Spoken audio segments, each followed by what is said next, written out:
All right, what is going on and how are y'all doing today? It is Monday, January the 24th. And man, as a football fan, I'm not sure you can get a better weekend than we just got on Saturday and Sunday when you start talking about all of the games that happened this weekend. Not a dud in the bunch. Again, if you're a football fan, you just enjoyed it.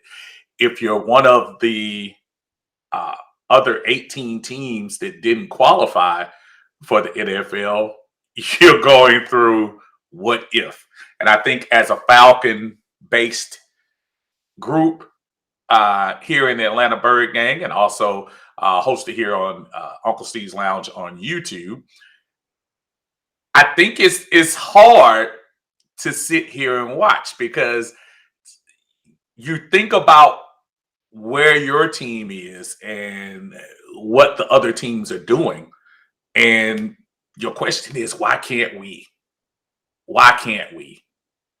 When you see Cincinnati get in and win the division, granted, but let's face it, I don't think Cincinnati was an odds-on favorite to get to the AFC Championship game. And they did what they did at Tennessee to knock out the number one seed. And then later on that evening, for San Francisco to go up to Green Bay, not as much of an upset as, in my opinion. I think San Francisco has always been a team the last couple of years. I think injuries have been their bugaboo. When they're healthy, they're probably one of the top 4 or 5 teams in the NFL when healthy.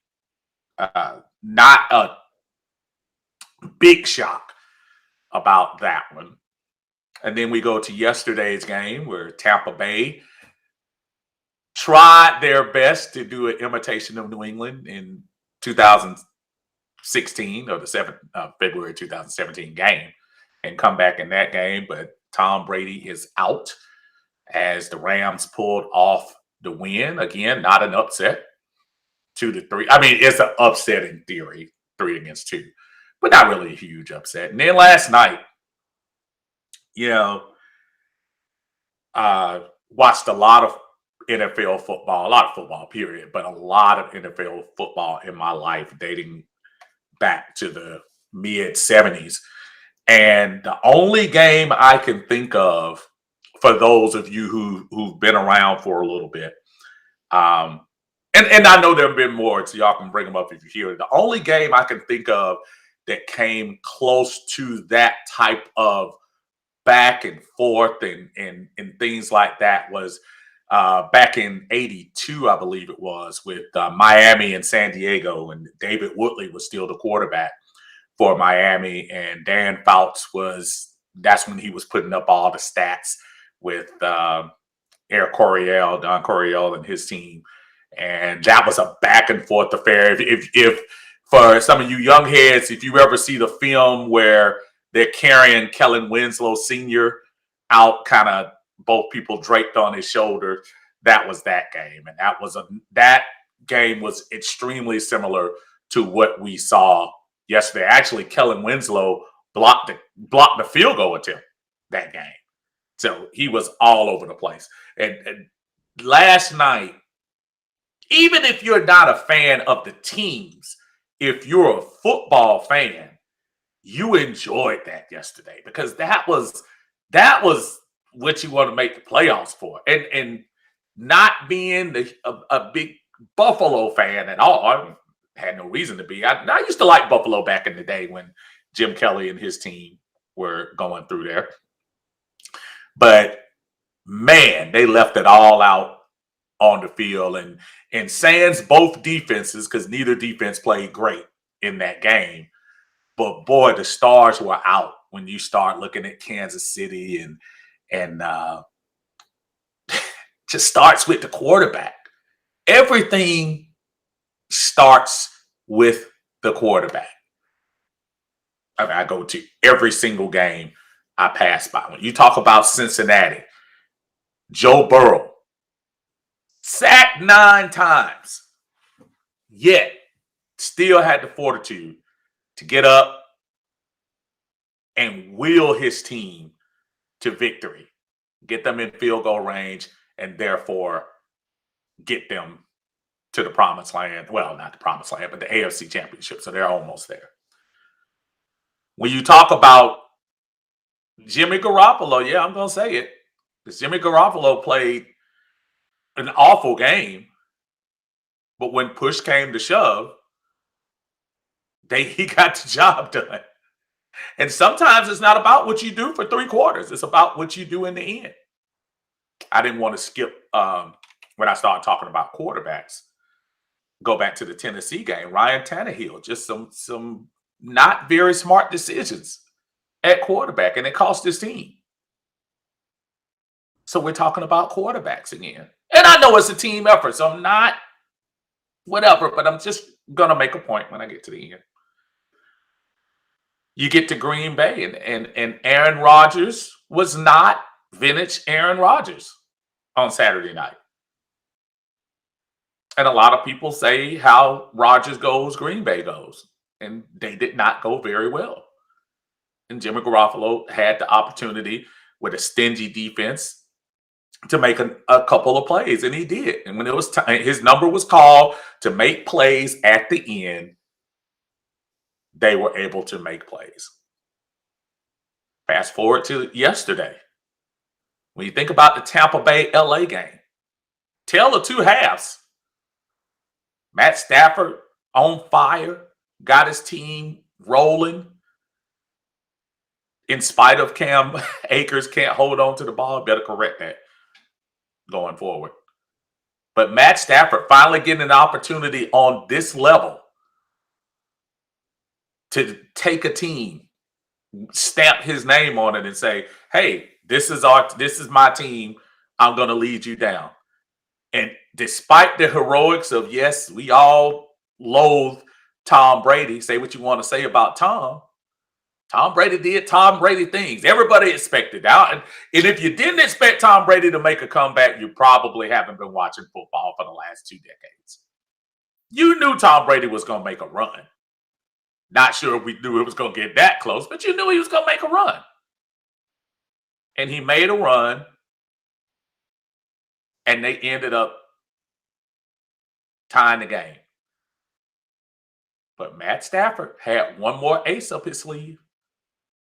That throw to Cooper Kupp, and really even the throw prior to that to get over to the sideline. Just, I don't know what you call it. Just awesome quarterback play. And then yesterday, in the game that deserved no losers, and Mahomes and Allen, and I put it in a post yesterday. That's the equivalent going forward for the next couple of years. That's going to be Brady Manning. That's going to be Tom Brady and Peyton Manning for the next couple of years. I think the Super Bowl is going to run through those guys. I'm not saying that Joe Burrow might not sneak in there every now and then. I'm not saying Justin Herbert isn't going to have his opportunity. I'm not even denying the fact that Matt Jones could probably catch fire and get there. But you saw the future of the AFC last night, and oh, what a bright future it is. Right now, those guys look like they are on top, on fire. So I bring all that back to say, when I hear the passionate player fans who hold the flame and the pom-poms out for our quarterback, our current quarterbacks, who I support our current quarterback at the moment, why is it not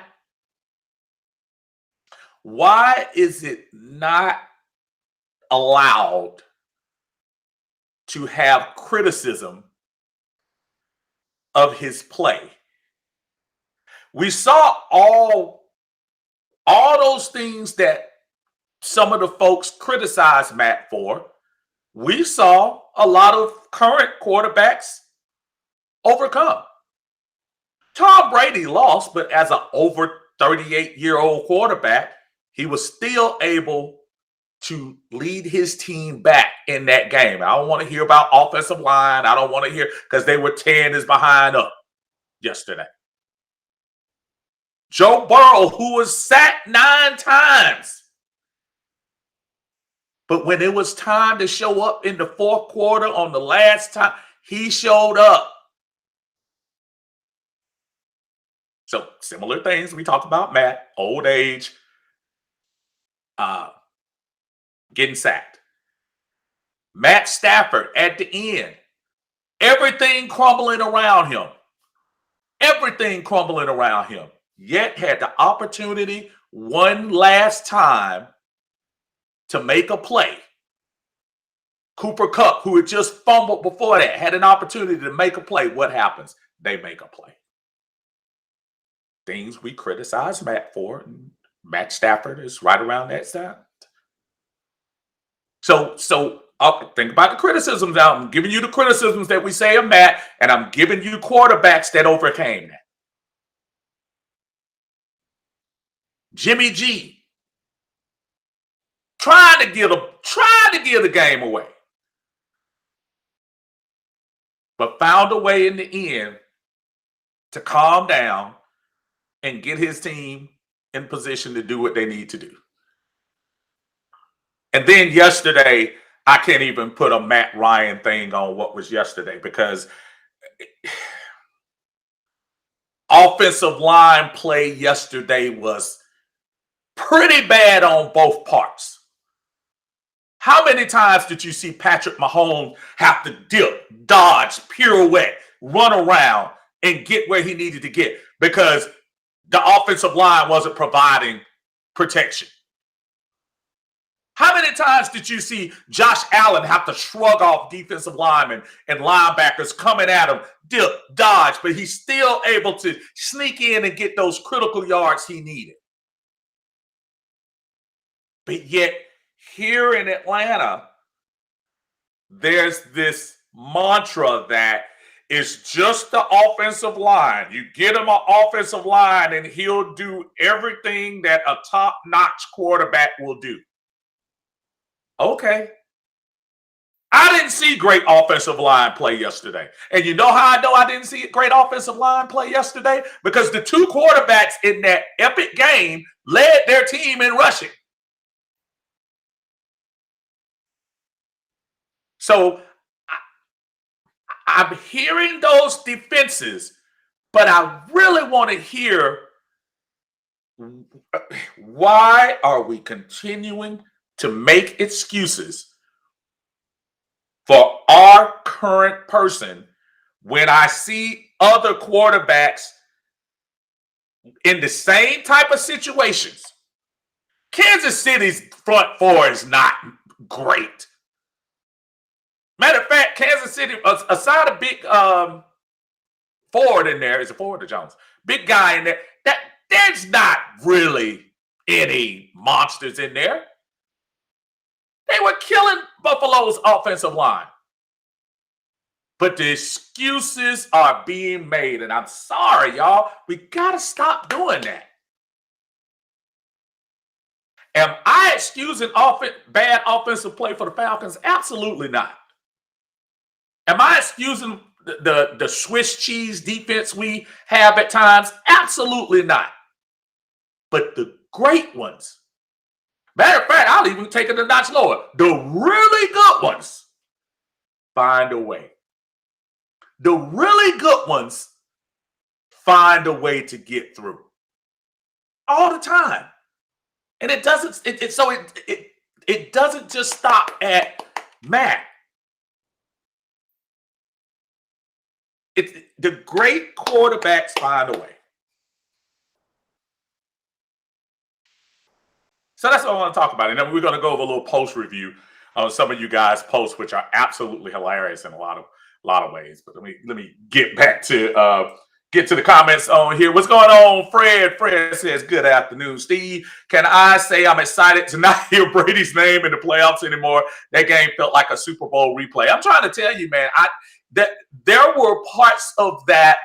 And if you are an Atlanta Falcon fan and you were triggered during that game, I mean, you have the absolute right to probably blame some folks on TV, man, because Chris Collinsworth and Al Michaels, they wanted that comeback so bad. They wanted that replay so bad. They wanted that film of the Super Bowl to come back so bad. They really wanted that. They were sitting there basically advocating for the Rams to lose the game, which the Rams were doing themselves. Give the Rams credit for overcoming. I will say this about the Falcons, sans the Devontae block, which we don't want to, or lack of blocking, and that fumble. Aside of that, at least we didn't give the ball away. The Rams were, which is crazy to me that I'm saying to myself, guys, hold on to the ball. Cooper Kupp, bruh. Cam Akers. I'm not sure if you give the ball to Cam Akers in the fourth quarter anymore. You got to hold on to the ball, man. You got to. Cam, what's going on, brother? Cam say, oh, got the guns out, man. Bro, these ain't guns, man. These pellets. I'm gonna work the summer, man, getting them guns blazing for y'all, man. I can't. Man, back in the day in the Army, man, I'm trying to tell y'all, man, I used to push up 300 pretty regularly. But you wrong, Cam. I'm gonna get you back, bro. Oh, man. Orion, what's up, brother? Said Joe was getting murdered. Absolutely. Absolutely he was. But he still got the job done. Ariel says, exactly. So using the offensive line as bailout for Matt. We seen that yesterday, especially with Joe sacked 9 times. But so what's the excuse? Now, there is none, Orion. And you said it perfectly. We keep bailing him out. And I hope I get to the post, and I'll probably go back and try to bring that up. And somebody was like, yeah, but Matt gave us the years. Matt was the only quarterback. Like, none of us saw the playoff years. Like, none of us saw his rookie year and stuff. Folks, we're not trying to take away the past, but the past is not going to do anything about the lack of well, not saying lack of play, the decline of play in the last couple of years of the whole team, but Matt is the quarterback. When you hear every single game they talked about this weekend, yeah, you hear about my man with the 4 touchdowns yesterday. You heard about Aaron Donald and how he was just, teasing Tom Brady, knocking him down every opportunity he got. You heard the ancillary stories about the little side guys, but you mostly heard Joe Burrow, Ryan Tannehill, Aaron Rodgers, Jimmy Garoppolo, Tom Brady, Matt Stafford, and goodness gracious, Josh Allen and Patrick Mahomes. Folks, this is a quarterback-driven league. I am sorry. We can make excuses till the cows come home. If your quarterback play isn't elevated, in spite of what's around you, if you don't elevate your quarterback play, everything else is a moot point. I have a sneaky suspicion, even with better offensive lines, folks, I'm sorry, I still don't think it would be that much of a difference. Y'all saw them cats yesterday? Mahomes and Allen? Those cats did not lose the game. Josh Allen did not lose the game yesterday. He ran out of time. Matter of fact, I guarantee you at the owners' meetings, they're going to talk about the overtime rules. Because in a game like that, you almost have to say, man, Let me give them one more chance because I'm trying to tell you, Josh Allen, bro, he made his team proud. And yeah, the fans probably not satisfied because their defense let them down. But I'm just telling you, to have a quarterback that you know with 1 minute and 2 seconds left and needs a touchdown, that they can come right down the field in less than a minute and say, yeah, there you go. I'm just telling you, man. I'm just telling you. That's just truth, man. That's not hate. And I hate when everybody hates Matt Ryan. Matt Ryan, he's great. My kids look up to him. He's the greatest. The ice cubes are in my kindergarten class. Everybody stares. One of my favorite people I talk to every day. Matt Ryan, and stop. All of that mess is not helping us win games. You must elevate quarterback play. You must. Let me get back in here. Is that Tobias? Tobias said, man, these fools live by the stone age of football. That day is over, folks. You see where Ben Roethlisberger is going? You see where Tom Brady is going? And I don't want to hear anybody come in here with mobile quarterbacks. Stop. That wasn't mobile quarterbacking yesterday from Mahomes and Allen. Those are athletic guys making athletic plays.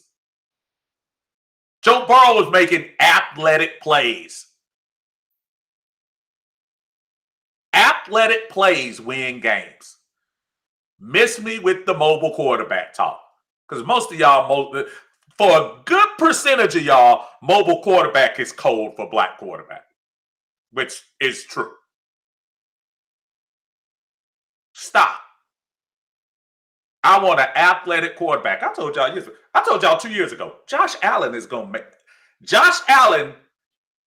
to overtake Patrick Mahomes soon.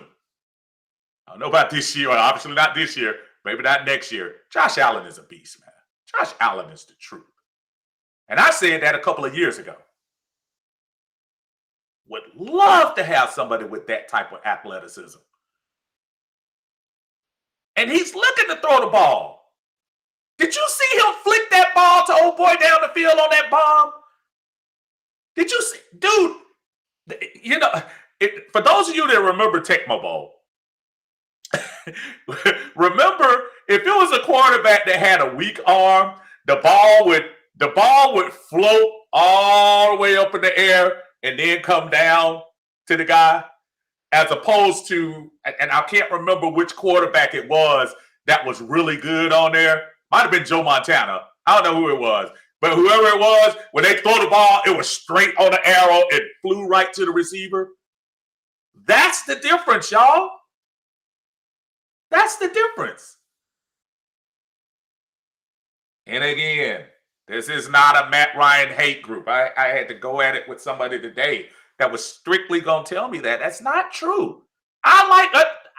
The majority of us like Matt Ryan. Let me finish the sentence for some of you. The majority like Matt Ryan, when he's winning.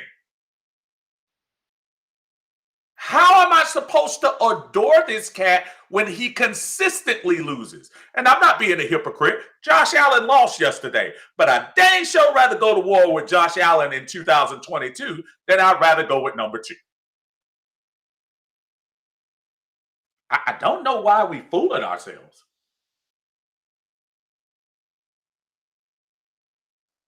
Go down here. TM, what's going on, brother? Says Patrick Mahomes has probably the best quarterback pressure vision I've ever seen. TM, it seemed like every single time you saw the linebacker or the defensive end come, to your point, his I feel him coming, where he did a little dip. That's not mobile quarterback. That's athleticism. He did a little dip. He did a little move up. He did a little move to the side, and he was out of the way. Athleticism, folks. Athleticism. Josh Allen, same thing. go right up to it. Looked like the defensive guy was running right into him. And Josh Allen do a little something and squeeze in there and get the yards on those designed runs. Athleticism.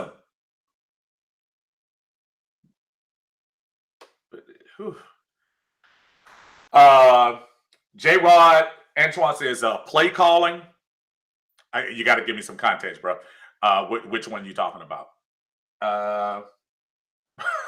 I'm sure. It's up, John. John said, "Brr." I'm sure you meant, bruh.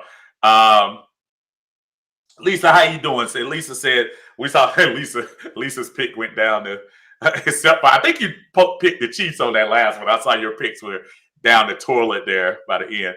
Lisa said we saw some beautiful playoff football this weekend. It also made me think how far we are from being a viable contender again. And that's just, that's the angst in this group right now, Lisa.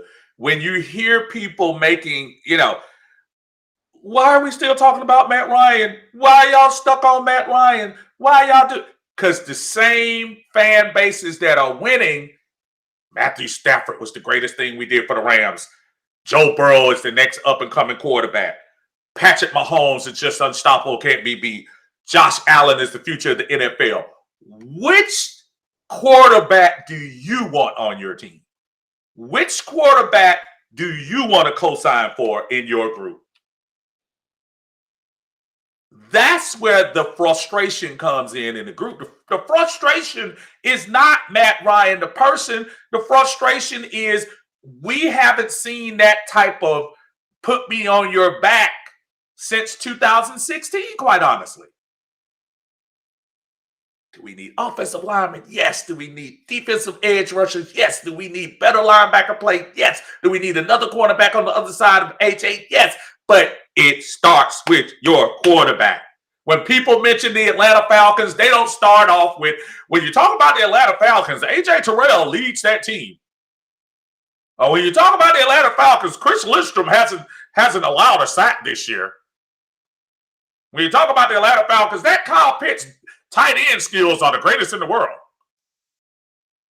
Younghoe Koo kicks Atlanta to another win. They don't talk about that. The first thing that comes up is Matt Ryan. Stop with the nonsense that quarterbacks don't rule the NFL. Stop it. It's ridiculous. And it ticks me off because I think some of y'all have the thought that if you patch everything up on this team and give Matt one more year, all of a sudden 2016 returns. Sorry. That's not where the league is going. Did you see where the league is going this weekend? Did you see? Yes, defense in certain places, definitely not last night with Buffalo and Kansas City. But defense, yes, we need it. Bad. Putting pressure on the quarterback. Offensive line, absolutely. Saw that last night. Need some help. But boy, to see Joe Burrow just even in times when he messed up, given their last chance to be able to just put his team on the back. Man, that's crazy. Lisa says, I was yelling at the Rams. They did literally their best to give that game away. Glad they hung on and won. Also says, Tannehill was terrible. We should have known that it was when his first throw of the game was interception. Yeah, Tennessee, that's another team right there when you think about it. Tannehill had some excellent stats 2 years ago. Or was it last year? Whenever it was. But in the playoffs, your quarterback play has to be when the moment comes, you've got to shine. And Tannehill got his opportunity and did not make the right play. And that's what he's going to be known for. People are not going to remember that they were the number one seed. You know what, people? Just to show you where I talk about the quarterback, people are not going to care about Tannehill's record and getting them to the number one seed in the NFL. I mean, in the AFC. You know what they're going to talk about? They're going to talk about how he screwed the game up at the very end and got that interception for the Bengals. That's what they're going to talk about. Quarterback play. Hold on 1 second. Pull this down just a little bit. John says Burrow is freaking pinata yesterday, but you saw him shake it off and do his job. That's all we're saying, y'all. That's perfect. 9 times they put him on his behind. Matter of fact, there was one series early in the game where he went down, 3 times in a row, 2 times in a row? But just like Taylor Swift, he shook it off and was there at the end to win it for his team. No, that's the wrong one. Who is this? This is Lisa says Tannehill was terrible. We should have known. Oh, I think I did. No, sorry about that. Go back down here. J. says everything needs to be way too perfect for Matt in order for us to compete again. And I just made that point, J. That's that, and people will have you believe that if we just do A, B, C, D, and E, all of a sudden Matt becomes Superman. All of a sudden Matt becomes this. Folks, we are in a world where your quarterback needs to be the guy. I don't think there's a team in the NFL that says, you know what? All we need is a monster defensive line, a great offensive line, a good running back, and we could put any quarterback back there. I don't think there's a team that says that. Ask the Chicago Bears, do they want better quarterback play? Even though I think you're going to give Justin a year or two. Ask the Washington football team, did they want better quarterback play? Ask Baltimore after Lamar went down, did they want better quarterback play?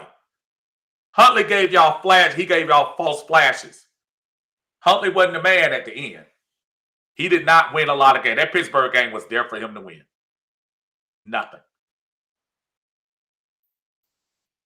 Got to tell the truth, man. Cam says the quarterback is an extension of the offensive line, whether people believe it or not. He can adjust the protections. He can move in and move out the pocket, extend plays with their legs, etc. Not stand there and take the sack. And it's amazing to me, Cam, that I don't think people understand that. Better quarterback play, better chance for success.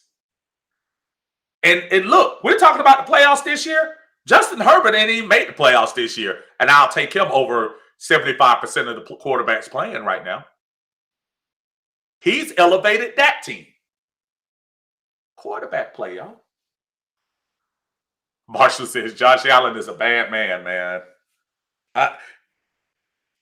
As an outside on the outside looking in, and I don't do this part, man, I feel bad for Josh Allen. Dude, he did everything. Yeah, Gabriel Davis did his thing. But boy, Josh Allen, man, that cat there. Whoo! That cat there. Fred says your quarterback is your head of your team. When you win, he gets the lion's share of praise. When you lose, he takes the lion's share of the criticism. And Fred, I need to pin that comment in this group. I wish I could, because I don't think people understand that. Unless you're an extraordinary talent that you know, folks see you on the outside. Dude, Aaron Donald doesn't have a lot of commercials. I've seen him in a couple, but not a lot. Who are on the commercials for these guys? Our quarterback who's lost 4 years in a row has a Tide commercial. Tide is not a cheap laundry detergent. Patrick Mahomes and Aaron Rodgers dueling on State Farm commercials. Tom Brady on everything. Baker Mayfield losing and still on Progressive commercials. It's about the quarter. It's a quarterback league. And people don't understand why quarterbacks get the love and they get the hate. You can't have one without the other. There's some people that just want, well, just give them love. Don't give them hate. Give them love. Peace. We are the world. We are the... No, it's not how it works. It's a rough world out there, man. Cam says 13 seconds and drove down the field 69 yards. Just unbelievable. Because here's the deal, y'all. All the quarterbacks don't make that throw. And I know Kelsey, they've had some blown coverage and Kelsey, but still, all quarterbacks don't make that throw. Just crazy. Cam also says people are not understanding the difference between mobile and being a scrambling quarterback. It's a huge difference. And Cam, I guess it's not sticking with folks. I don't even say scrambling quarterback. I say an athletic quarterback. And I'm sorry, Matt Ryan is not athletic. Big Ben is not athletic. You have those guys, the pocket. That quarterback is mainly gone. That type of quarterback has left the building. We don't have that quarterback as that type of star anymore. And think about it. Some guys that got beat out. And I see the post. Well, look at the quarterback. 3 of mobile quarterbacks are gone. Shoot. I'll take Kyler Murray in a second. Like I said, I'll take Herbert. Herbert is an athletic quarterback. But y'all see, and just keep it real, y'all. And just keep it real. Because I don't talk, I usually don't bring this in, but that's y'all stereotype sometimes. Now, y'all, let me stop that. A lot of people stereotype. People say pocket passer, they usually talk about a tall white guy who's in the pocket. They say mobile passer, they want to say, well, the guy that looks like Michael Vick, the black guy. No. Stop. Stop the ignorance. Stop it. Justin Herbert, athletic. Joe Burrow, athletic. Josh Allen, athletic. I don't care about all that crap. Well, mobile quarterback sound like Mitch McConnell talking about Americans and black. I'm gonna stop all that. Silly.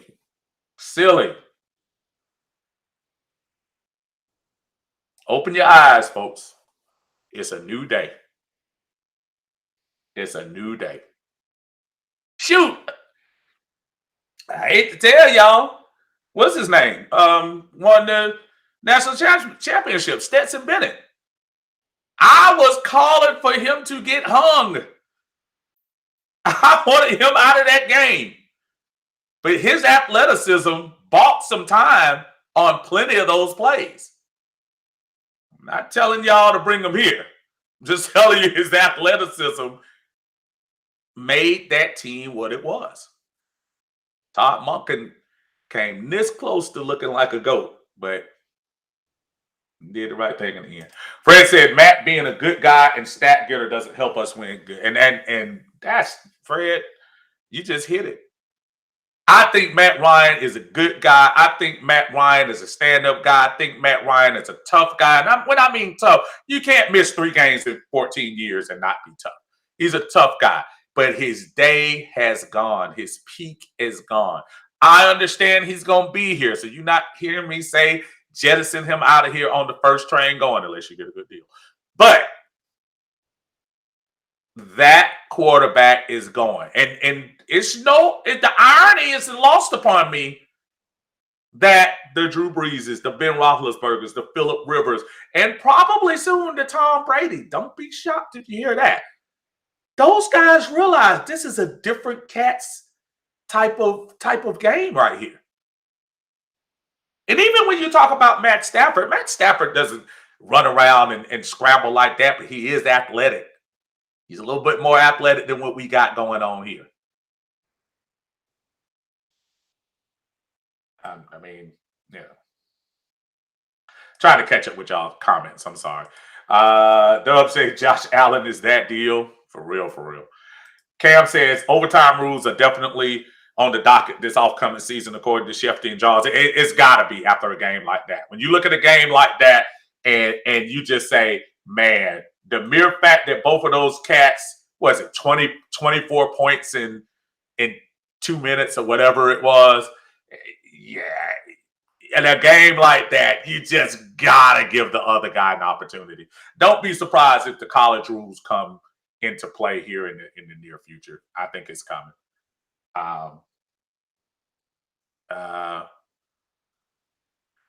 Yeah, that's what Marshall says. Overtime rules need to be changed. John says, I will put Allen and Mahomes in Kaiser Hospital on the triple back pass operation as surgically as they sliced up the defenses yesterday. And you just, I mean, folks, listen just real quick. Listen to these numbers yesterday. I mean, listen to this.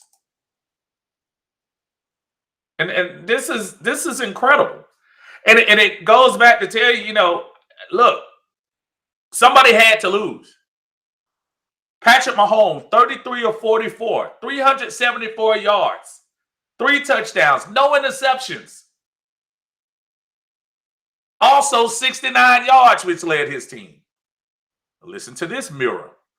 Josh Allen, 27 of 37, 329 yards, 4 touchdowns, no interceptions, led his team in rushing 68 yards. Folks, you can't. Sorry.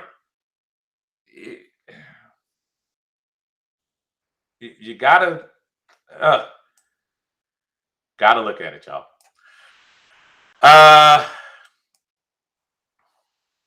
Who's that? John Harris says, I told y'all there was gonna be some lean years coming here.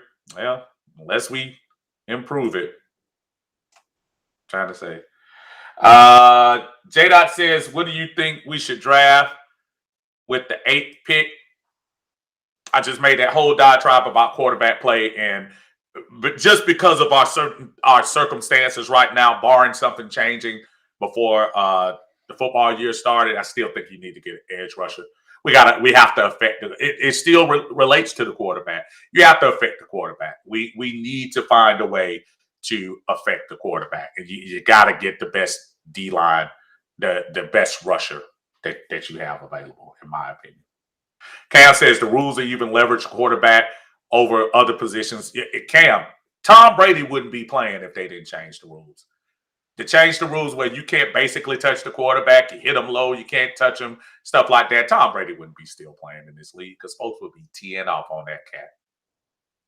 Because they can make a name for themselves.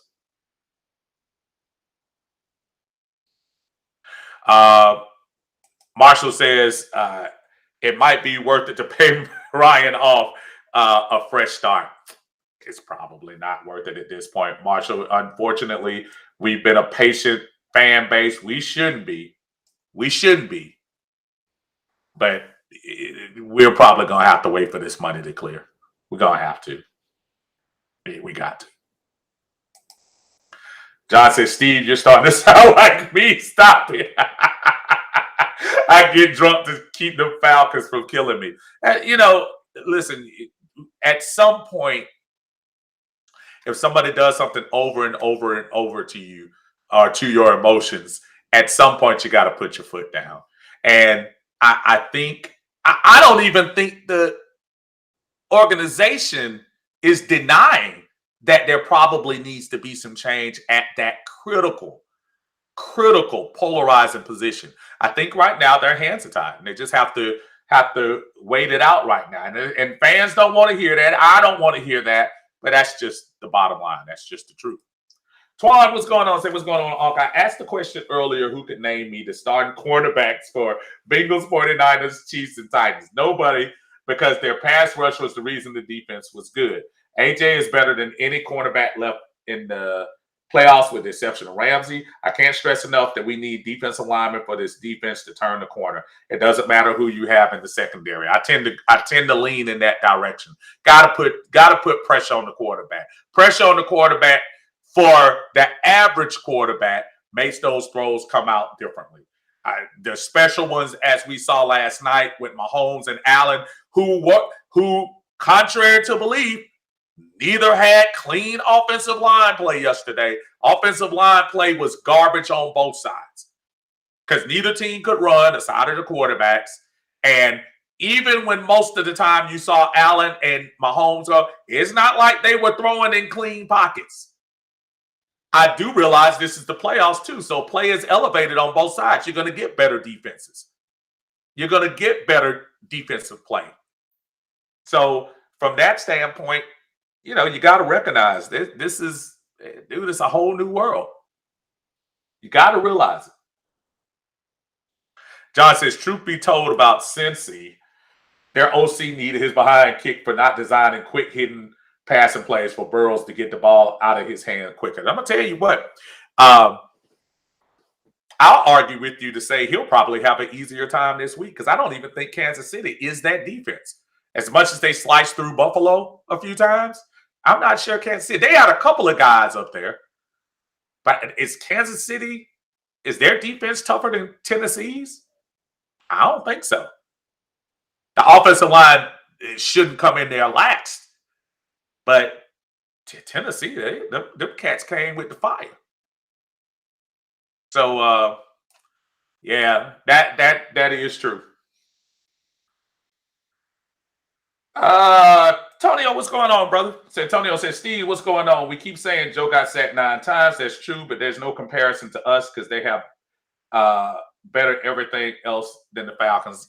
You say that though, Tonio. Here's my only debate with that, because when you say everything else better, what else is there? I mean, when he throws the ball, Gage doesn't drop everything.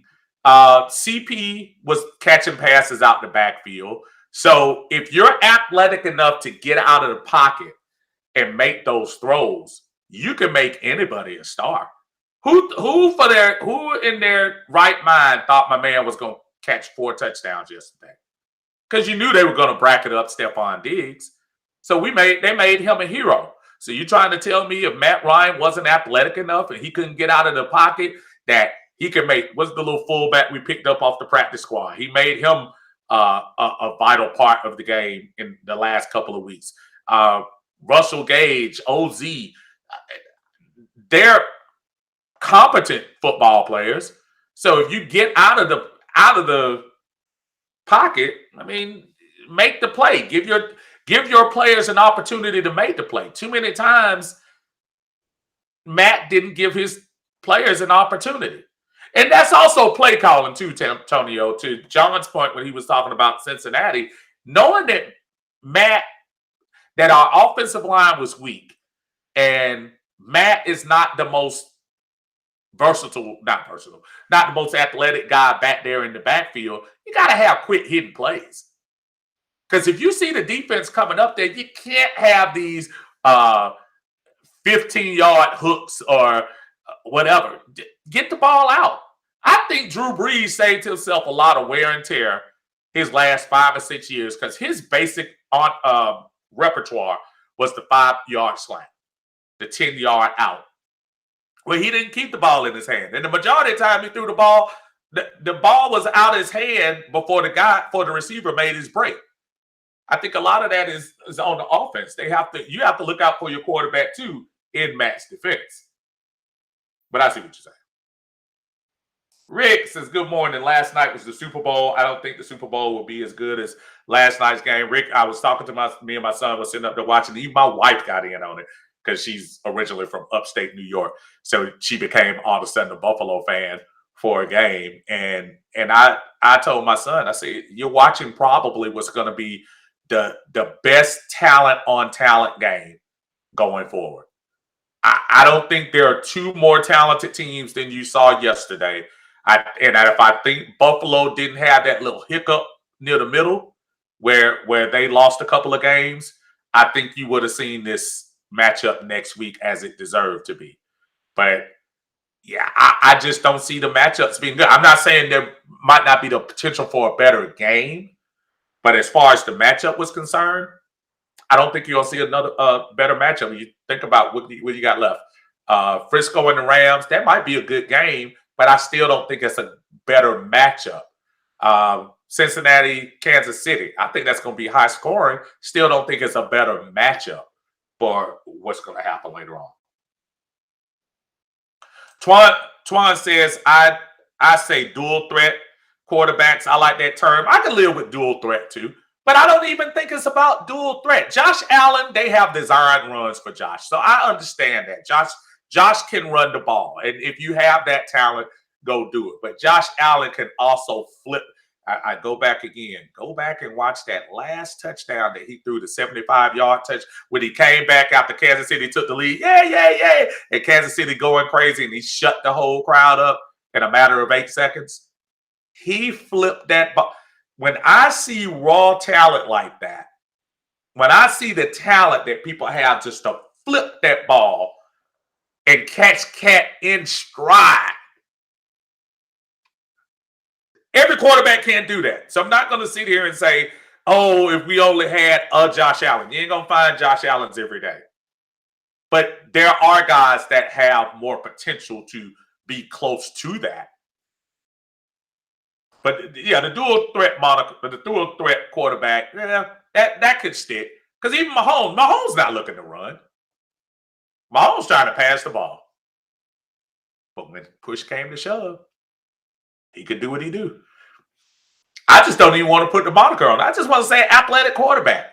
That's just and once we flush out a lot of the regular pocket quarterbacks, and they'll come back. They'll come back again. It'll be a couple of them. But I hear you. That's not bad.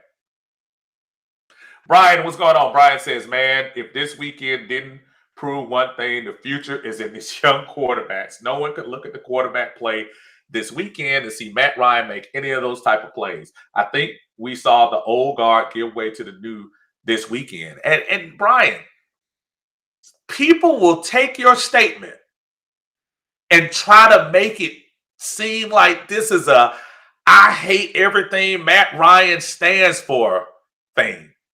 But I get it. And I think 75 to 80% of the cats get what you're saying. When I see the posts that say, well, 2 mobile quarterbacks are out, that's so stupid. Nobody's trying to say every single mobile. Now, that's why I don't like using that. Every single athletic quarterback is going to win the game. It's only one that's going to win the Super Bowl, so stop. But I do see the playoffs, and when I look at the playoffs and I look at the quarterbacks, and like I said, y'all might have a different definition than I do. Y'all might. So I'm going to pull this up real quick while I go on that. Y'all might have a total different definition of what y'all call athletic quarterbacks. To me, it's I thought it. I don't know why all of a sudden my computer want to act like the internet is non-existent. Okay, so when I'm looking at the playoffs this year, to the standings, and y'all define them how y'all want to define them. I'm going to tell you how I'm defining them. Quite honestly, Tennessee, Ryan Tannehill, he's more of a pocket quarterback, but he has a little athleticism. But I'm not going to put him in that group for the sake of somebody trying to tell me that he's a great, totally athletic. He's average, but he's not the guy I'm talking about. Kansas City, Mahomes. Buffalo, Allen. Cincinnati, Burrow. Derek Carr is definitely more of a pocket passer. He's still a little athletic, though, but I'm not going to put him in that category for the sake of whatever. New England, Mac Jones. Mac Jones has had to run, but still not going to put him in that category yet. Pittsburgh, Big Ben, of course not. Green Bay, Aaron Rodgers, athletic. Tom Brady, no. Dak Prescott, not really. Los Angeles, no. Arizona, Kyler Murray, uh, Philadelphia Eagles, Jalen Hurts, uh, San Francisco, Jimmy G. Jimmy G really doesn't have it. So you're talking about out of the playoffs, 6 out of the 14 teams had those type of quarterbacks. Athleticism. And even the guys that I put on the fence when you start talking about Derek Carr, Matt Jones, Dak Prescott, it's not like they can't move, but at the same time, that's not their forte. They can get out of the way if they have to. So I and like I said, don't get it twisted. I'm not saying those guys I left out aren't athletic, but the more athletic quarterbacks that can beat you more with their arm and their feet. And when I say their feet, I want to quantify. When I mean their feet, I mean get out of the pocket. Jalen Hurts can shoot out and get you 5 or 6 yards. But when he played Atlanta, he didn't kill us as much with the 5 or 6 yard runs. He killed us by getting outside the pocket of our weak pass rush and being able to reset and catch the receiver downfield. That's what I'm talking about. Cam says all but one Roethlisberger was in the playoffs was mobile. All right. And like I said, I agree.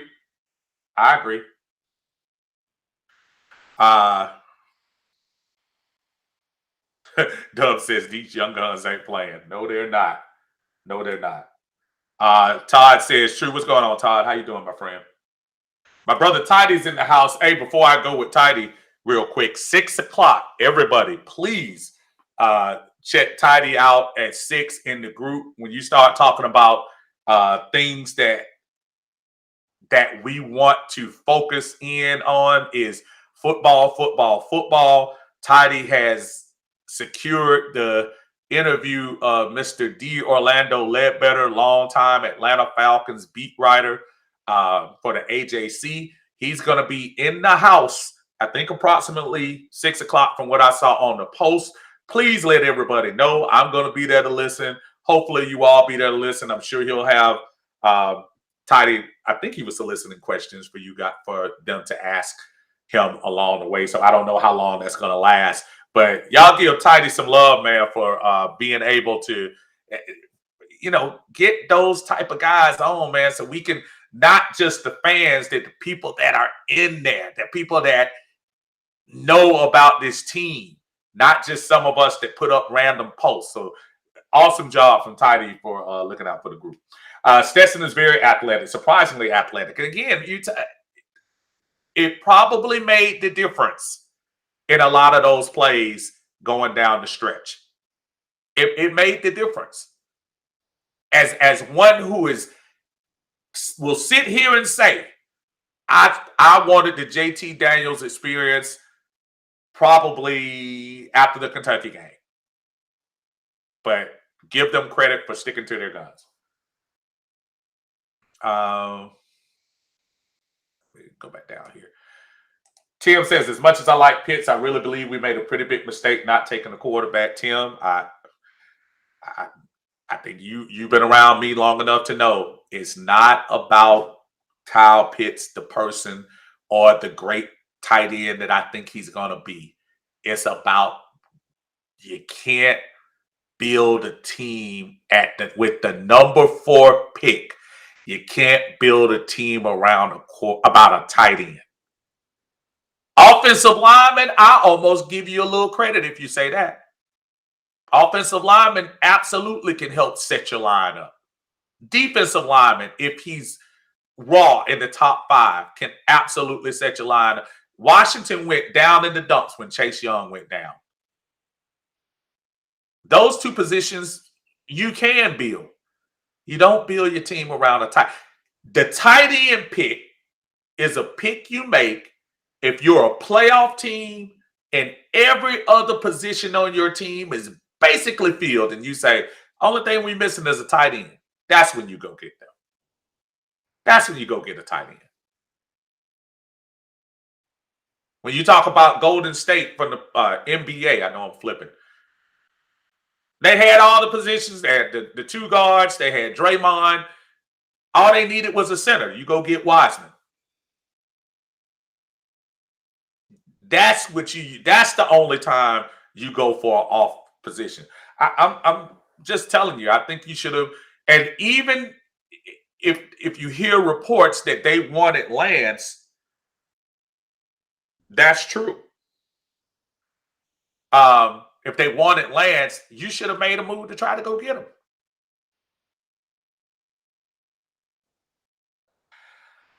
Christian, what's going on? Say what's good, Uncle Steve. Do you know how many free agents we have on our roster? I think it was 20. Was it 22 last I checked? I think so. How many do you think will re-sign with us? Ooh, Christian, you are putting me on the spot.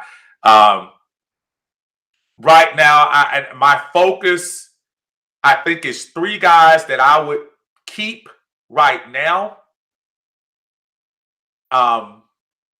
If you had the opportunity, and those are Foyer Luakon. I've made no secret about that. The last 2 years, I've said that. I think you give Russell Gage a nice little raise to maybe $2 or $3 million on a 1-year deal.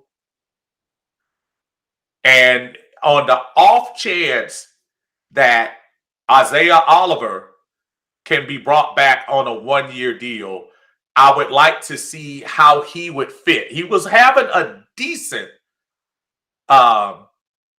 start before he got hurt. I would give him another opportunity because you can probably get him for cheap and not have to spend that money. I still think you go and draft another cornerback if the talent is high enough. But right now, yeah, I'll get more into that, Christian, once I find out what our money situation does, because it's going to make a difference how much we're going to slice and dice. And folks, somebody's leaving. I don't know who, but somebody's going to be gone later on. Orion says, if Matt Ryan was so good seeing the struggles he is having here, why aren't there other teams that need a quarterback like ourselves saying, hey, we could use this guy to win the Super Bowl? There's no team in their right mind that would take Matt as a start and for him to carry a team on his shoulder and win it all. I will say this, Orion, I'll disagree to a very small extent. Matt's contract is the biggest bugaboo with taking Matt Ryan. I think Pittsburgh would jump on Matt Ryan if they had an opportunity to get him in there. Shoot, I think New Orleans would jump on Matt Ryan because you're not going to give Matt Ryan at this stage in his career a multi-year contract. If they had 1 year where they said we'll fill in this slot and put him in there, I think they would do it. I think Pittsburgh would do it. Shoot, I think Chicago would do it. And prior to them getting Stafford, I think the Rams would do it. I'm not trying to tell you he's the ideal pick, but I think he on the other teams, I think they would take maybe a 1-year flyer. But his contract makes him untouchable.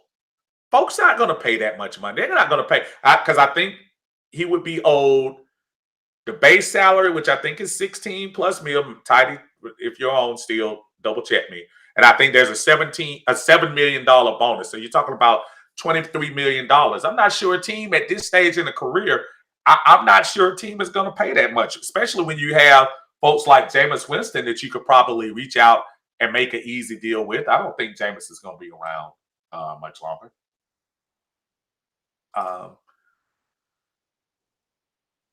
Hold on. Slip back up here.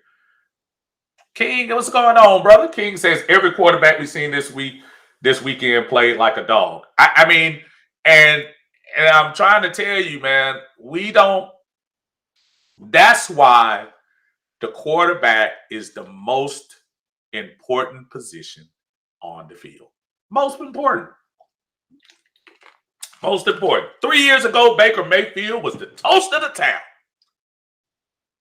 Baker's the future. He's the next Tom. I actually heard somebody say he's the next Tom Brady. Now Cleveland not even ready to talk about his next contract. Quarterbacks, man. When you're great, they love you. When you start losing, they forget about you. Lisa said that Buffalo Chiefs game was nuts. I was literally screaming at the TV after the Eagles, Steelers, and Cardinals wasted our time during the wild card weekend. Divisional round games did not disappoint. The NFL owes me nothing from this weekend. They actually made it. Yeah, that was good makeup, Lisa, because the wild card weekend wasn't that great. Yeah, that was really. Yeah, I can't say I remember in my lifetime where all 4 games, all 4 walk-off games on top of that were really that good. And to be honest, the Rams Bucks game has an asterisk by it because the Rams kind of almost blew that to make it exciting at the end. But nevertheless, it still kept you in your seats at the end of the day. So, John says, tell the people about the time we were at the Dome and Samuel L. Jackson crunked the crowd up on a 3rd down against the Saints, and Ryan ran and slid at the feet of a quarterback short of the 1st down, and Jackson said a bad word. Yeah, I do remember that, and that was, yeah, I mean, dude, you love him and you hate him, the quarterback position. Tim says, do you see any quarterbacks in this year's draft worth going for? Not in the 1st round. I would love, I don't even think it's a guarantee to me that Matt Corral, I think people might reach, but I don't see Pickett or Corral as some of the top. If you look at some of the grades for the top players coming out of this year, they're not even being rated in the top 15 or 20 for a lot of lists. I think people will be reaching for need. Don't be surprised if Carolina makes a move to get one of those guys. I actually like Corral more than I like Pickett. I think Pickett is nice, but I like Corral more if I had an opportunity. But as far as the Falcons at number 8, you stay away from it. The Matt Ryan situation, unless there is something blockbuster where we see Matt's not going to end up being here, you don't make that move. You get that defense right. You get that O-line right. You get you another running back to go back there and do what you need to do. Might have to get a CP3 light. Get somebody else to get that ball rolling. But nobody that I would see in the 1st round. Brother Damon says, boy, I'm glad this season is done. I'm glad Julio didn't go somewhere and get a ring. I'm glad Brady and Rodgers are both out of the playoffs. That's what's up. He also says we need so many players that you can't fix it. Keep Oliver and draft a corner. The defense is garbage. And trade Jarrett. Hey, bro, you got a whole lot on your mind. But again, when we have our team out of the playoffs, Damon's ask is not unusual, dude. You see, now we're to the bottom, and we're to the end, and we're starting to see the great teams / players rise to the top and do great things, as opposed to, teams like us that are sitting around saying, boy, I wish I had. I remember the whole Georgia thing when we went in the game and somebody had a mock draft with all Georgia players. And I was like, okay. When we start overreaching with our wishes and things of that nature, it's crazy. But that's how we get when our team's not winning. That's the thing.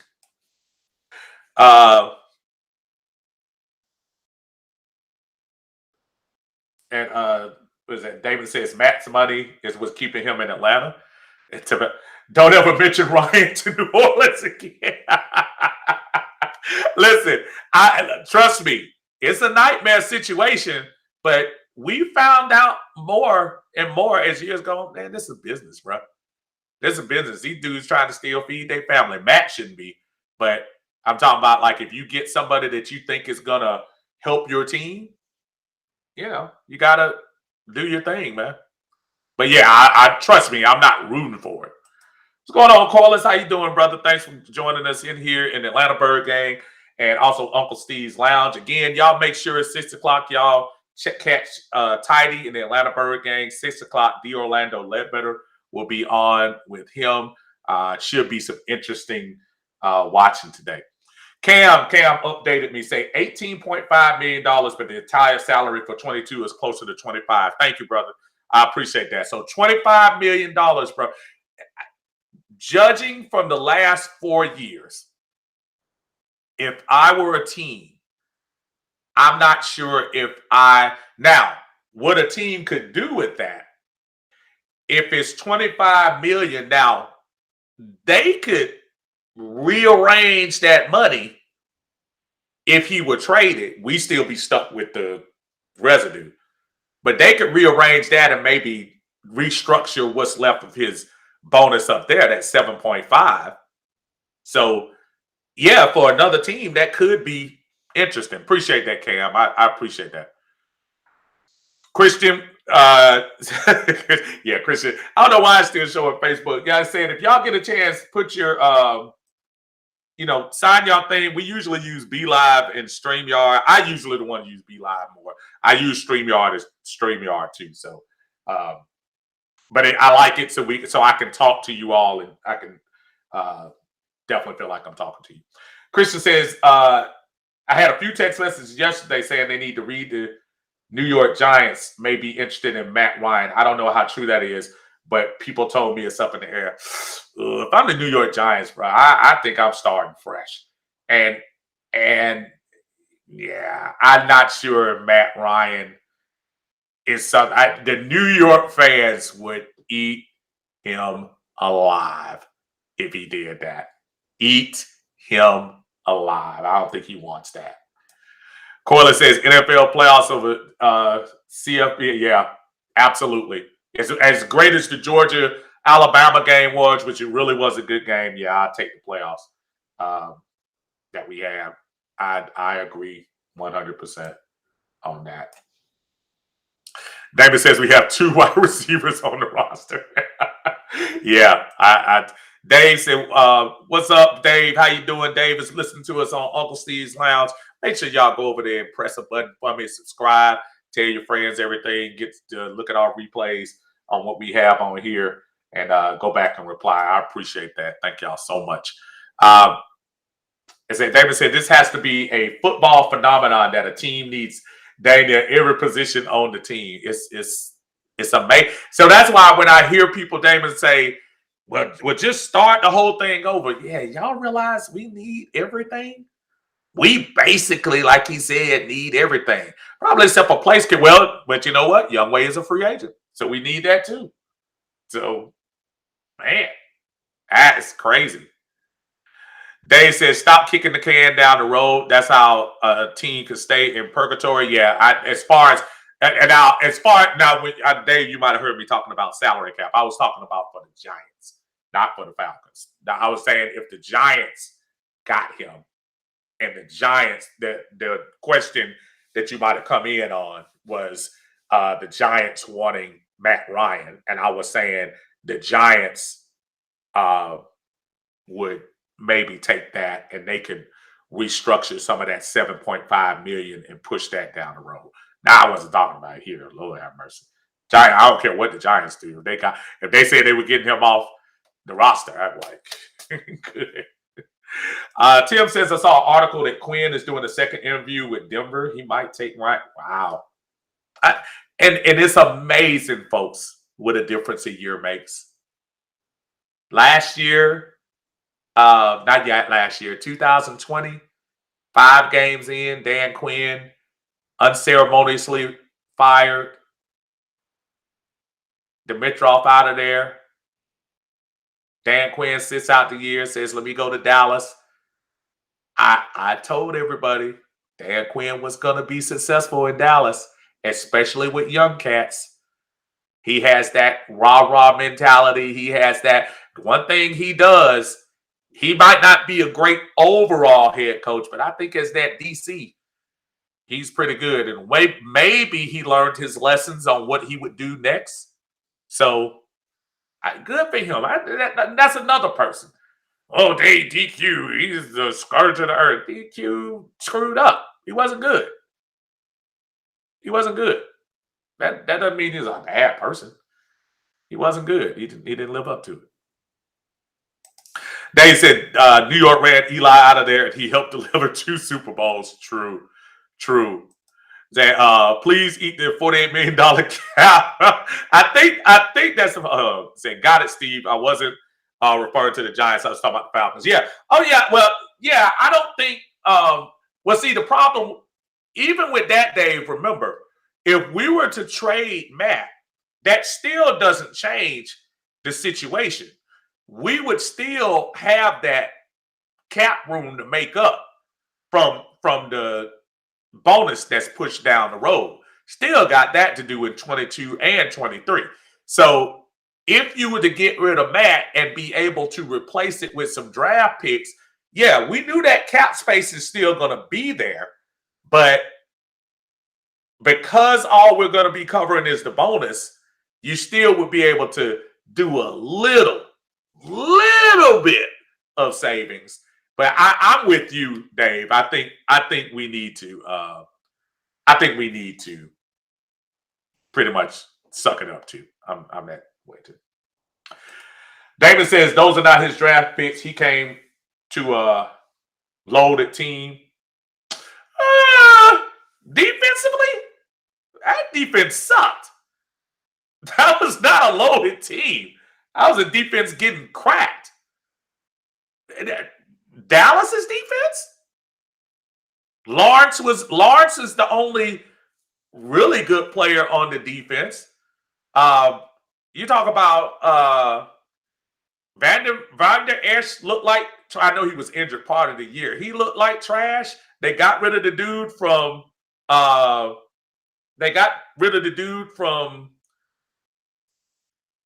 Notre Dame, the guy who got hurt and came in.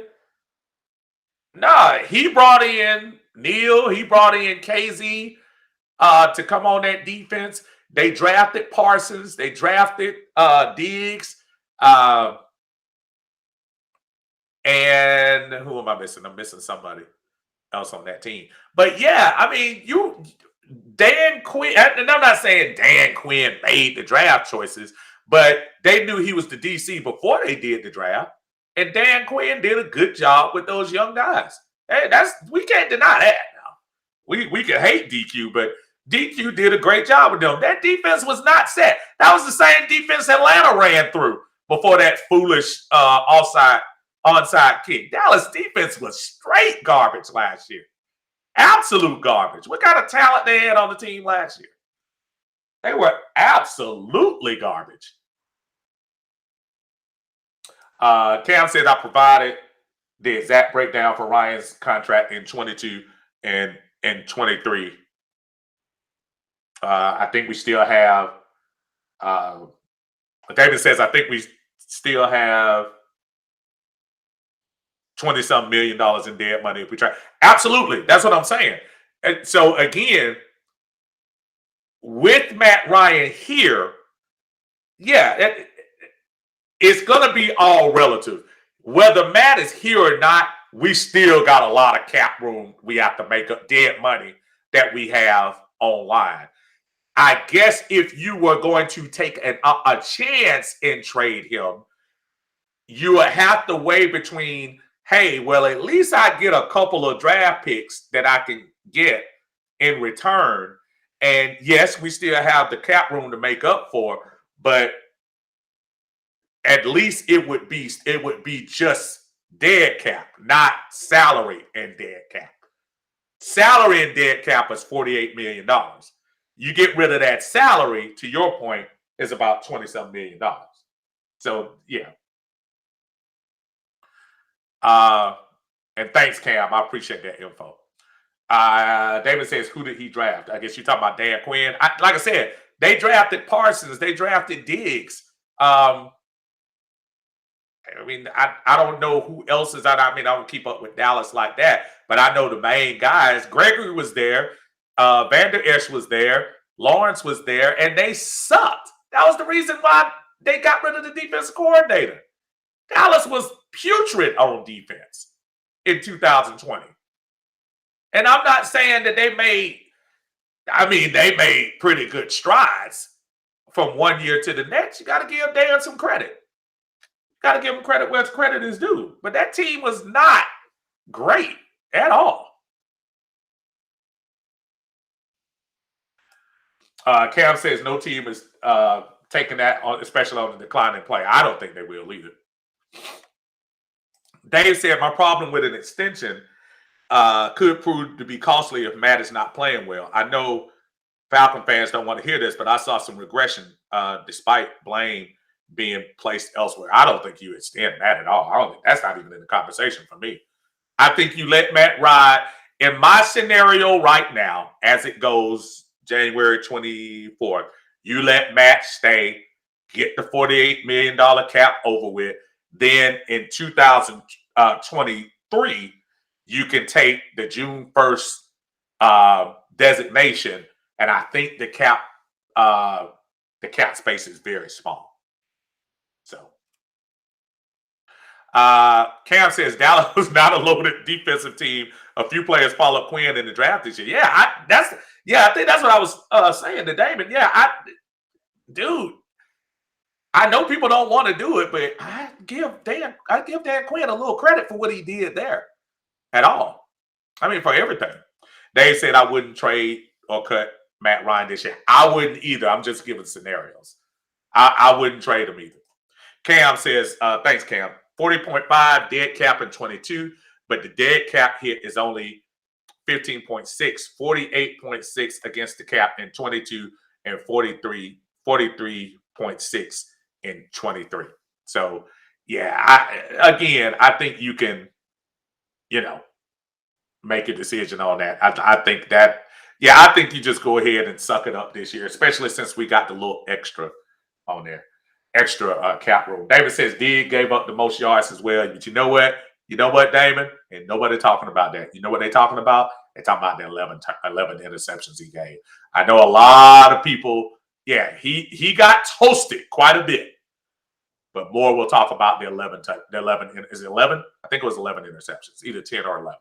That's what people are going to talk about when you start talking about that team. Rusty, what's going on, brother? Rusty said, I have a question for you. I know both you and I have been high on Foye for a while. I was listening to someone talk the other day, and they mentioned all these of his tackles, how all of his tackles have not been very impactful. Not many tackles for loss and almost no sacks. Just regular tackles when the opposing running backs get past your D-line. I like Foye as much as you do, but it got me thinking maybe we just let him walk and depended on his price thoughts. Now, Rusty, if they happen to have a player like Nakobe Dean maybe in their crosshairs, maybe you can think about it. But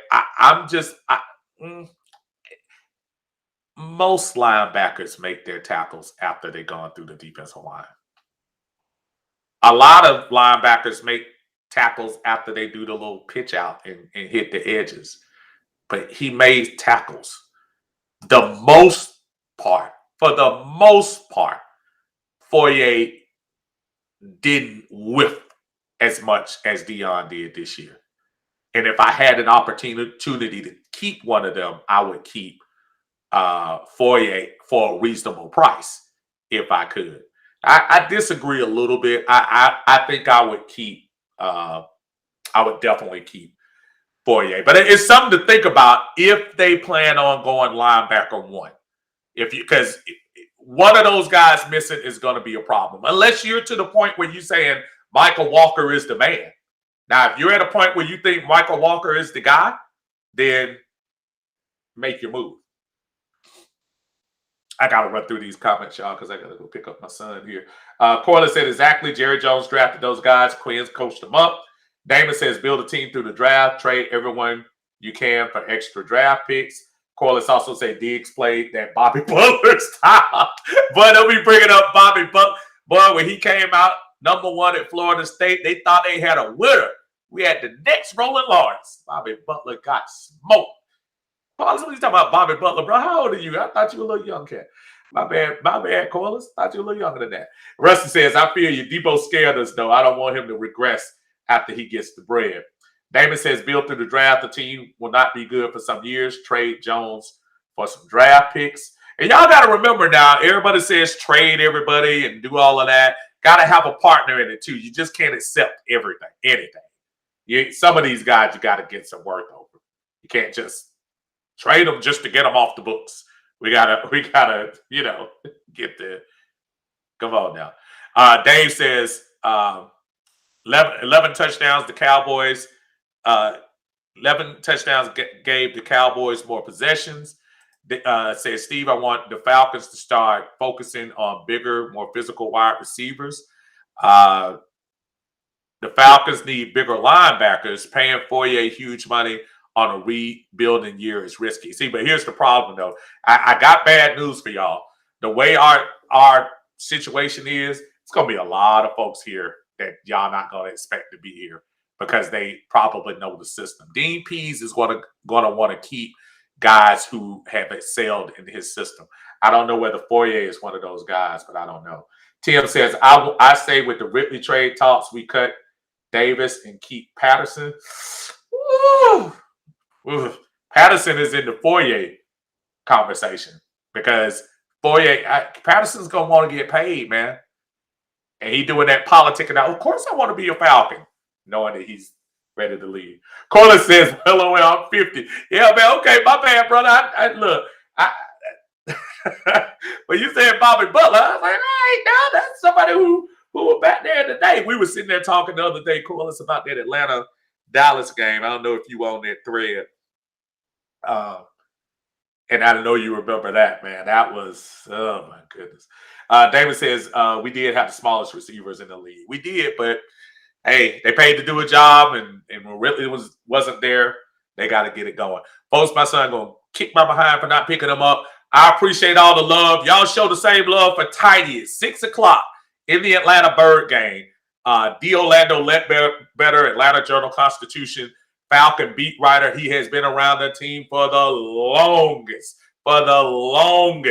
So if it's anybody that you want good info and he's real about his opinions, you want to check it out at 6 p.m. for Tidy. So y'all make sure y'all do it. Until then, I appreciate the Bird Game brunch. Y'all take care of yourselves, and we will catch you guys later on. Peace from your Unc. Y'all be good.